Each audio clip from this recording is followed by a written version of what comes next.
Hi, I'm Tessa Hill. I'm from James Cook University, and my FameLab presentation is called Diving into Coral Interactions.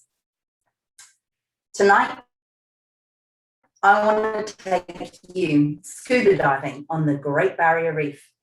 Join me for my first ever dive back in 2001. As you plunge into the ocean, the water is cool and refreshing, and underneath you is the most amazing, colourful coral reef. You can see corals of all shapes, sizes and colours, and around you are hundreds of fish, big ones, small ones, brightly coloured ones darting in and out of the corals below. And it's not just what you can see underwater, the reef is noisy.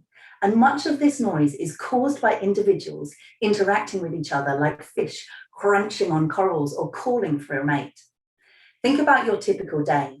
How many times do you interact with another individual, whether it's hugging a loved one or stroking a pet or even swallowing a fly? Over time, these interactions shape us into who we are, and it's the same on coral reefs.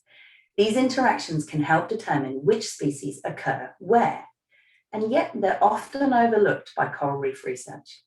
Now, let me take you on another dive. The year is 2020. As you slip into the ocean, it's like a hot bath.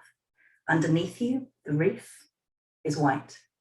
The beautiful colors of the coral are gone, and many are dead or dying. The few remaining brightly colored fish stand in stark contrast against the white corals, and the noise of the interactions is now just a whisper. This is coral bleaching, and it's caused by climate change, warming our waters and upsetting the relationships between the corals and the microscopic algae that give the corals their colors. Bleaching events used to be rare, but on the Great Barrier Reef, we've had 3 major events in just 6 years. And this has been utterly heartbreaking to watch. But it's also a call to action, because the more we know, the better we can protect our reefs. My research focuses on corals and their competitive interactions. Because corals can't move, they can only compete when they're in close proximity. So I'm finding that as some corals die from coral bleaching, the remainder are more spaced out, and this can reduce competition, and that might be a good thing, because less competition may mean an individual is more able to resist climate change stress. However, less competition can reduce species diversity, and this might make the reef as a whole less able to resist climate change stress.